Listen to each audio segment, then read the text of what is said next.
International Day of Older People is a national day that happens every year where we recognise and we want to celebrate our older people within our communities, and this year's theme was the part we play, and that meant the integral part that older people play in our communities. Instead of having people to come in, they wanted to do the little theatre sessions themselves, and one of our committee members, she did a guided meditation. Roy, our chair, he was our MC. We had Lawrence Turner MP for Northfield, spoke how important community is. Graham Betts, who's the Director of Adult Social Care, he came along and he spoke very highly of neighbourhood network schemes and the fact that a group of citizens had organised and planned and delivered that event.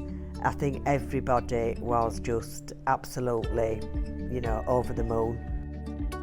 Most of our groups are facilitated and run by volunteers.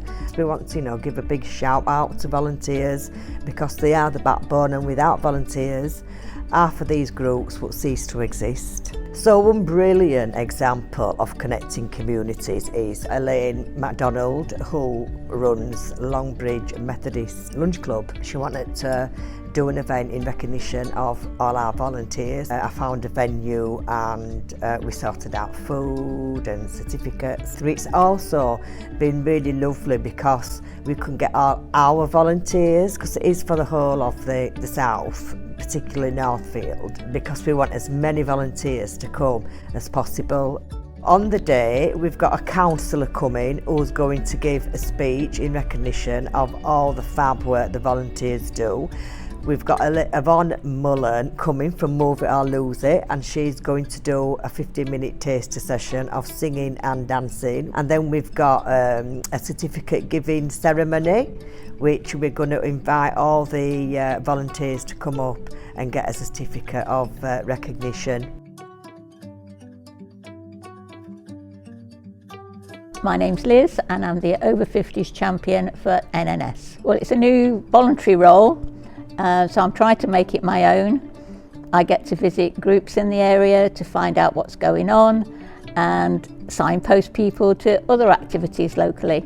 Not everyone feels they can take that first step into a room full of strangers. It can be daunting, but I could link them up with someone in the group to help them overcome the fear. Some may have disabilities that hold them back. They may have lost a partner, or they might feel isolated. But by attending a group, they could make new friends, meet people in similar situations, share experiences, and most importantly, have a laugh. There's loads going on in the area. There are over 50s groups for where you can go on holidays, craft groups, bereavement groups, computers, gardening, you name it. I like to find a group that's suitable for a person. And by visiting the different activities, I can point them in the right direction. So I'm starting to work with people now to see what groups we can support. It's lovely to see when I do visit our sites when they've had a little micro grant. But what I particularly like is when I go to visit a group and they've seen a need and they've thought, right, I'm going to do something about this and I'm going to set up a group, and they don't even know that they're doing it.